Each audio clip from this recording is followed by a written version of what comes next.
An all-star most improved player, Jimmy Butler, is in the house from the Bulls. Thanks so much for being with us. Thank y'all for having me. Hold on. What? I know good and damn well you didn't come onto this show on national television with practically the same suit on as Skip Bayless. I mean, what is up with that? He don't have one, Jordan. Who's cleaner? I think I got him a little bit. I'm not sure about that. The sneakers, the Jordans with that Jays shirt. Get me. I will give you that. And he asked me how many pairs of Jordans I have. I actually have 4. I just counted in my head. He's got like 400, but he works for the brand. He endorses the brand. Well, he should endorse the brand. MJ.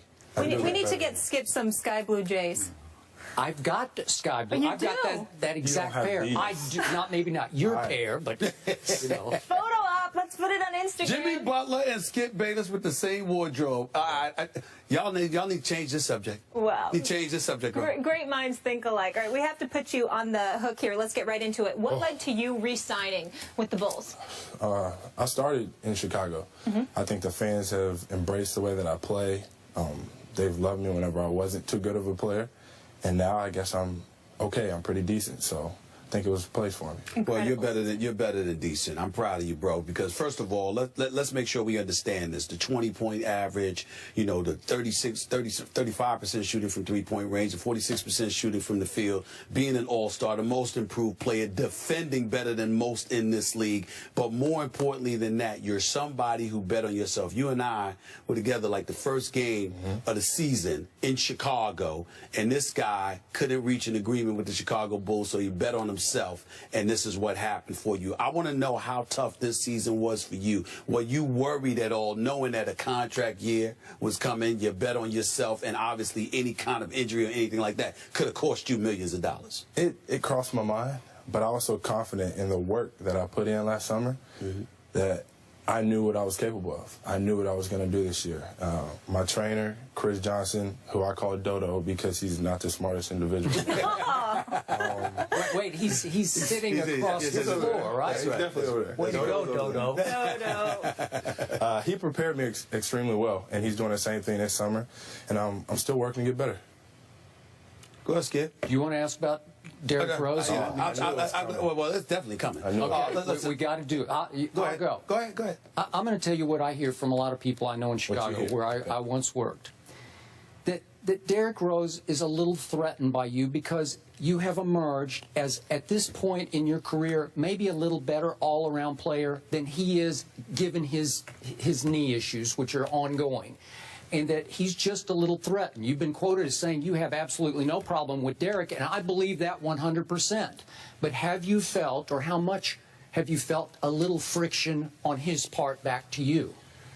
I don't think it matters. If we win, this isn't an issue. But since we lost, it's an issue. I think it gives y'all something to talk about, to tell you the truth. Okay. But if we win the championship, nobody's worried about any of that. The only reason that it came up is because we lost. I don't think we have any beef or whatever you want to call it. I think we just want to win. We didn't win, so now we're beefing. Now we have problems with each other, and I don't think that's the case. Have there been any minor incidents on his part back to you? No. Little things that he would say? No, I think he's always been supportive of me being aggressive, especially on offense. We all know that I'll be the aggressor on defense. So, I mean, from what I can tell, the guy's always been in my corner. For the record, I've never believed that for 1 second for 2 reasons. Number one, Derrick Rose's personality, that's not him. Yeah.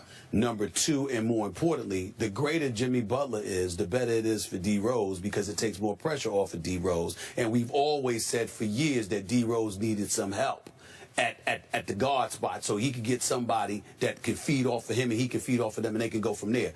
Based on what you saw this year, however, with Derrick Rose, how confident are you in him moving forward from a health standpoint? Because even though he had some great moments, here's my issue with Derrick Rose, the consistency. Because that last game, that when y'all didn't show up, he got outplayed by Matthew Dellavedova. That was a problem for me. And ain't no way. Matthew Dellavedova, no disrespect, I like him. He shouldn't even be mentioned in the same breath as Derrick Rose. Agreed. I don't know. I think we came out flat, and then at a certain point in time, that was the game. I don't think that's the way it's supposed to be, but I think that's what happened. I don't think there's a problem with that. I'm confident in the group of guys that we have. You know, we basically got the same team back with the addition of Bobby Portis, our new rookie. But I'm comfortable where we're at. You know, new coach, but we'll be all right. Why would you be comfortable considering how the season ended and the fact that you guys just got to the semifinals of the Eastern Conference? If a championship is the objective, the roster stays the same. What would make you feel comfortable? We're getting to know each other a lot more. Everybody didn't play together. You know, me and Derek for the first time, really, with the addition of Powell. Everybody's in a different role. Now I think everybody understands their role. So moving forward, I think everybody's okay. Everybody's okay with me being much more aggressive on offense like I was in the past few seasons. So it's all a building process. It's all a learning curve. So I think we're ready. You made your name in this league on the other end of the floor, the defensive end. How hard is LeBron James to guard? I mean, you see what the guy does on a nightly basis. He's one of the best players to play the game. You have to give him credit for that. But I look forward to it. I think guys respect guys that don't back down from challenges, you know, and that can guard and then go score on the other end. I just think he's a hell of a player, along with a lot of other players in this league. But he put that team on his back. He made that team go. I wanted to transition back to Chicago for a second in terms of Tom Thibodeau. I mean, he coached there the last 5 years. He's universally recognized as one of the better coaches in the NBA.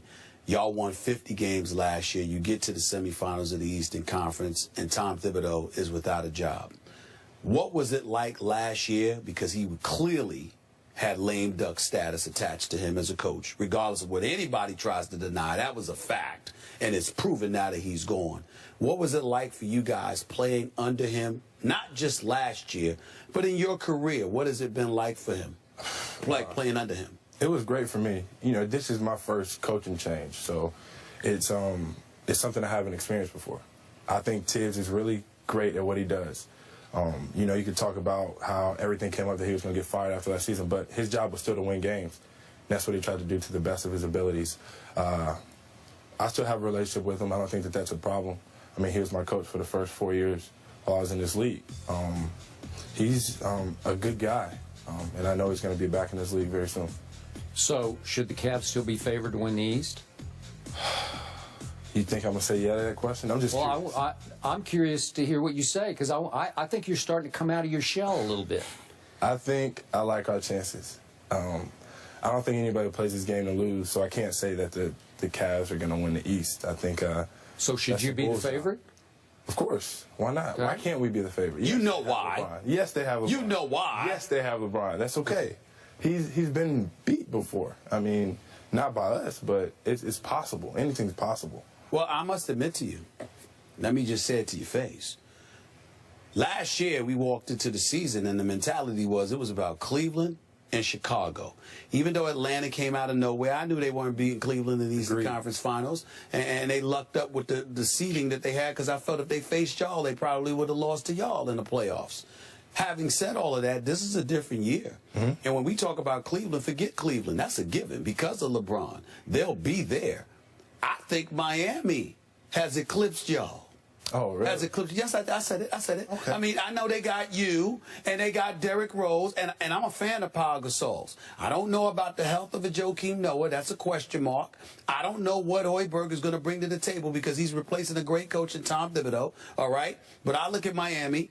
Dragic's a good pickup. D-Wade is coming back. Bosh will be healthy. Whiteside is no joke. Deng is no scrub. And I like the additions they added with rookie Justice Winslow, Gerald Green, Amari Stoudemire.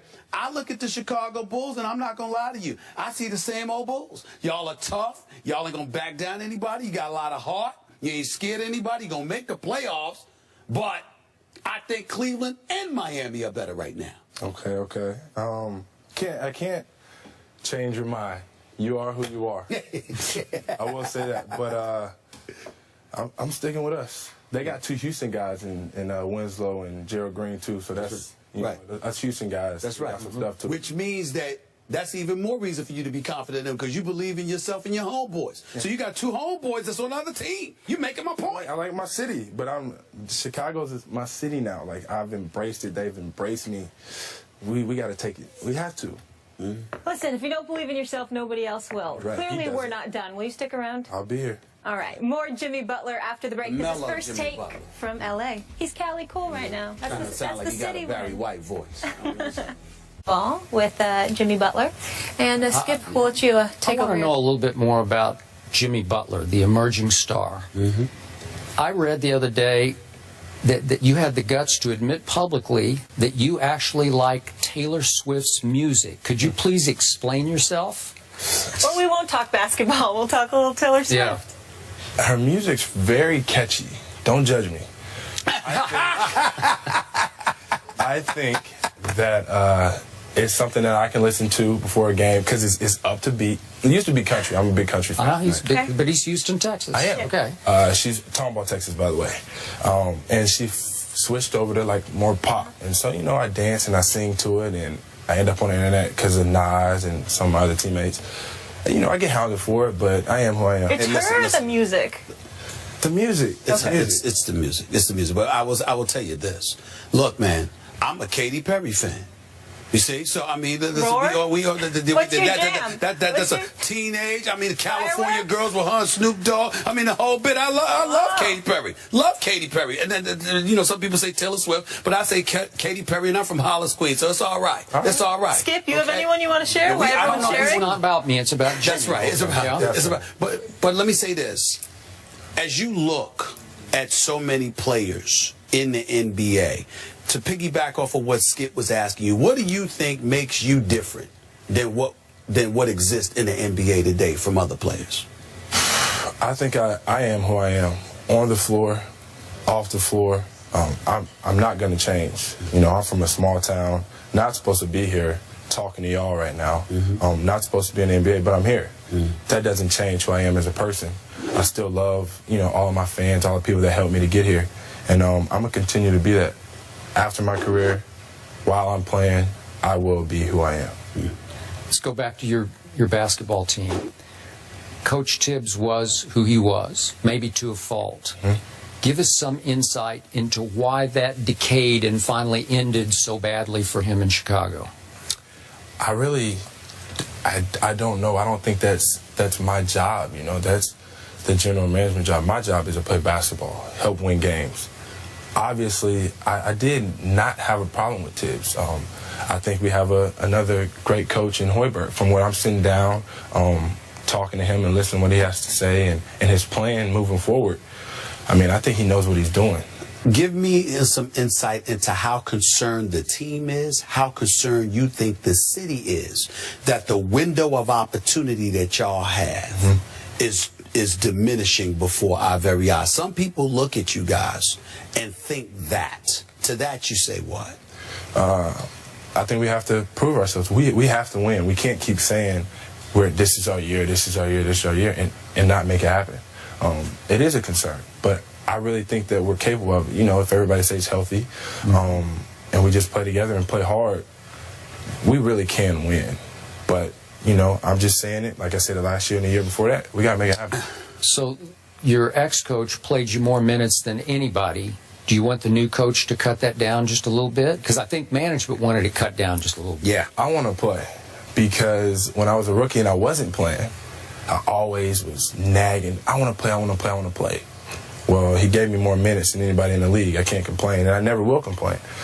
I love this game. If that's what my team needs me to do, that's what I'm going to do. Play however many minutes. Let's go back to your belief that your team can contend. I've already told you I think Miami and Cleveland are better in the East. Yeah, you heard me the first time, but my thought wasn't complete, Barry White. It wasn't complete, okay? Here's the deal. Out West, you got San Antonio that acquired LaMarcus Aldridge, kept Kawhi Leonard, Tim Duncan obviously staying, etc., etc. Oklahoma City, we anticipate and hope that the great Kevin Durant will come back healthy. DeAndre Jordan came to his senses and decided to stay in Los Angeles instead of thinking. Say what? Houston get it. Yes, that's right. No, the Houston Rockets, by the way. Okay, you look at all the things that transpired in free agency. What do you think? Who do you think had the best free agent period? You're asking me that That's question? right. That's You're right. asking me. No, I'm not talking about you and your new You deal. asked me the question. Outside of you. Outside of you and the Chicago Bulls. Okay. Who do you think had the best free agency? I'm going with San Antonio. Thank you. I'm going with San Antonio. LA is a constant mismatch problem for people, and the dude can play. He's a Texas kid, Dallas. Oh, close enough. I'm just saying, my state. Okay. We got the message, but, you know, Kawhi is a hell of a player. And the core team that they already have, they've already won it. They've already played together for so many years. They really got better with the additions that they added. Yeah, they lost a few pieces, but that one piece in LA, that's going to take them over the top. So, to conclude all this, you will win the East next year, you're saying. You're on record, right? I have to be on record saying that. I have to. I can't say we're going to lose. We don't play this game and lose. Yes, we're not listening to your opinion. Jimmy, you're off the hot seat. Don't worry. Thank you so much. Congratulations on a great season and good luck this upcoming season. I appreciate it. We Congrats, appreciate bro. it. Thank you. Much deserved. It's ESPY's Weeks. We're out here in LA, so another big guest is joining us, Grammy-nominated rapper Big Sean. He's got a new single, One Man Can Change the World, also his video. You can see it right here now, featuring John Legend and Kanye West off his latest album.